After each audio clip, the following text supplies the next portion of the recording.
Bueno, niños, una vez que ustedes ya revisaron lo que era el PowerPoint, donde vieron lo que era la medición de volumen, vamos entonces a revisar estas páginas que estaban en la última diapositiva, que es la página 110 y 111 del libro.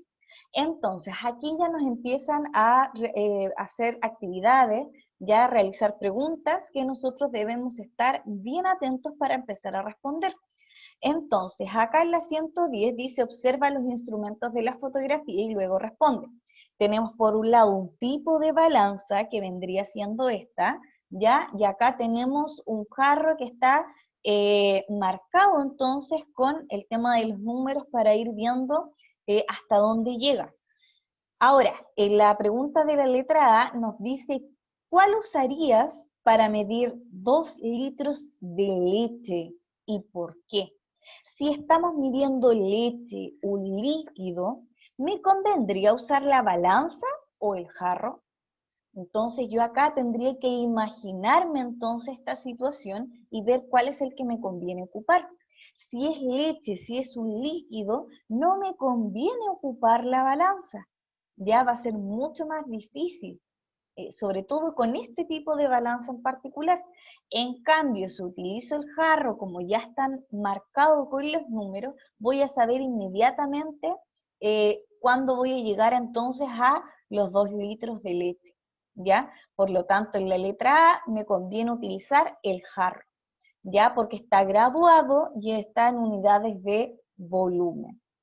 En cambio, esta está en lo que son los gramos y kilogramos y sabemos que eso es mucho más para lo que son los sólidos, ya para lo que es medir el volumen de un contenido líquido, sobre todo vamos a ocupar entonces este tipo de instrumento. ¿Cuál usarías para medir 100 gramos de avena? Aquí estamos hablando de los gramos, de cosas más sólidas, no líquidas.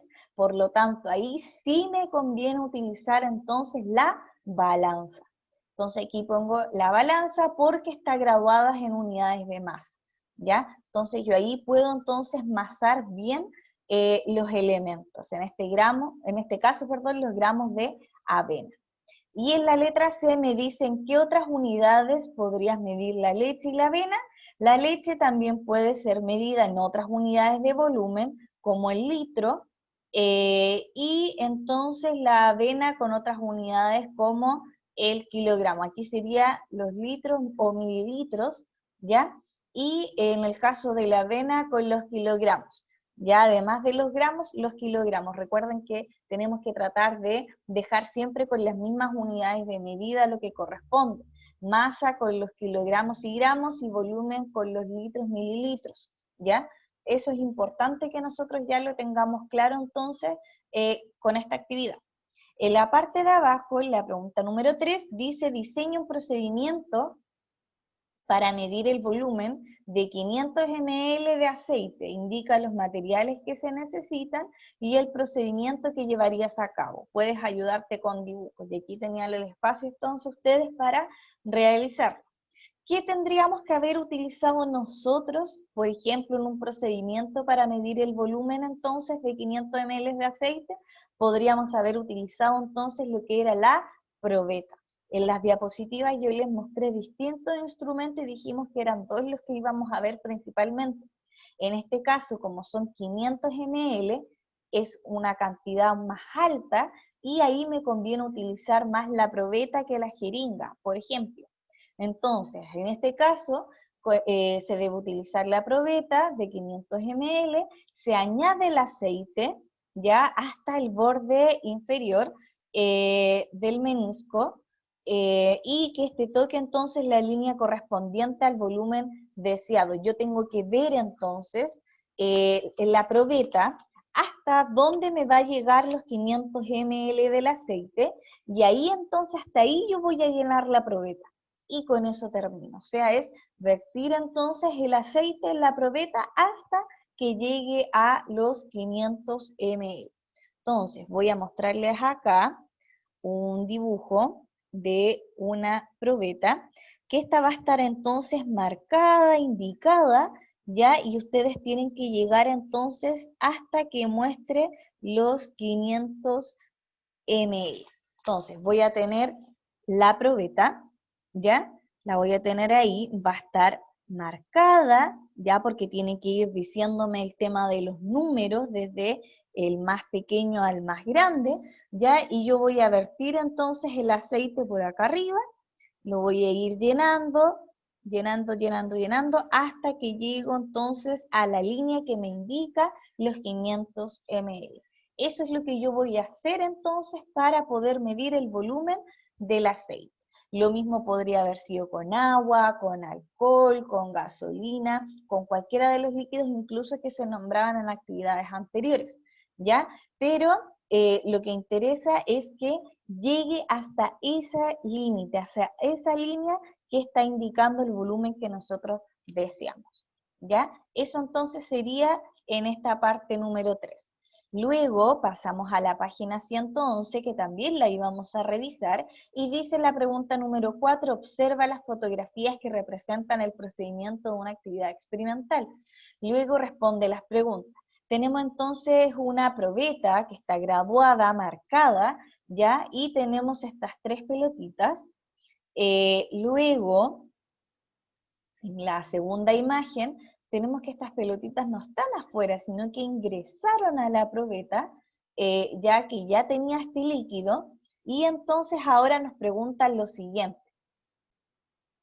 Nos preguntan entonces en la letra A, ¿qué observas en la fotografía 1 y qué observo en la fotografía 2? Voy a ver entonces que en la fotografía 1, la probeta contiene 8 ml de agua. Hasta ahí está marcado, hasta el 8, ¿ya? Y se disponen de 3 pelotitas, que son estos 3 elementos que estaban aparte. En la fotografía número 2, entonces, yo voy a ver que la probeta ya no llega al 8. Ahora va a llegar al 9, ya a los 9 ml de agua, y las pelotas ya están entonces dentro de la probeta. ¿Qué fue lo que sucedió entonces, que nos preguntan en la letra B, con el volumen del agua de la fotografía 2? Porque fíjate en lo que marca el nivel de agua. ¿Qué pasaba entonces? Aumentó el nivel de agua de los 8 ml a los 9 ml, aumentó, ¿ya? Entonces aumentó 1 ml porque fueron introducidas entonces estas 3 pelotitas. Al introducirlas aumenta el volumen del agua. Eso ustedes lo pueden corroborar incluso en su casa, sin necesidad de tener una probeta, pero con un vaso con agua. Ya si ustedes ingresan algunos elementos ahí, van a ver que el volumen del agua va a subir inmediatamente, ¿ya? En la letra C nos dice qué propiedad de la materia se puede comprobar a partir de este procedimiento. Podemos ver entonces que la materia tiene volumen. Por eso aumenta entonces el volumen del agua, ¿ya? Y eso lo sabemos gracias a esto. ¿Ya? Entonces la materia tiene volumen. Dijimos que ya tenía masa y ya lo corroboramos en actividades anteriores y ahora sabemos entonces que tiene volumen. Ya lo corroboramos. En la letra D nos dice, ¿cómo podrías explicar esta misma propiedad con otra actividad experimental? Explica. Por ejemplo, dice acá, podríamos introducir un cubito de hielo en un vaso lleno de agua o apretar con nuestras manos un globo inflado. Eso también me permitiría entonces saber que la materia tiene volumen. ¿Qué era lo que les estaba diciendo yo? Nosotros en un vaso podemos introducir elementos y vamos a ver que el volumen del agua va a aumentar. Ya en este caso, el ejemplo nos dice que puede ser con un cubito de hielo. Ustedes le pueden introducir cualquier elemento sólido, ya, y van a ver que se va a notar la diferencia. Incluso pueden dejar marcado en su vasito primero con un plumón hasta dónde llega el agua sin haberle introducido ningún elemento, y después de introducirle algo pueden ver entonces si realmente aumentó ese volumen del agua o no. ¿Ya? Esa es una actividad que ustedes podrían realizar en sus casas y los invito a hacerla, bastante simple. ¿Ya? En este caso se utilizaron pelotitas, pero ustedes pueden agregarle otro elemento sólido, ¿ya? Y ahí ustedes van a ir viendo entonces la diferencia. Eso entonces sería todo por hoy, los invito entonces a continuar repasando, reforzando y nos vemos la siguiente semana. Que estén muy bien.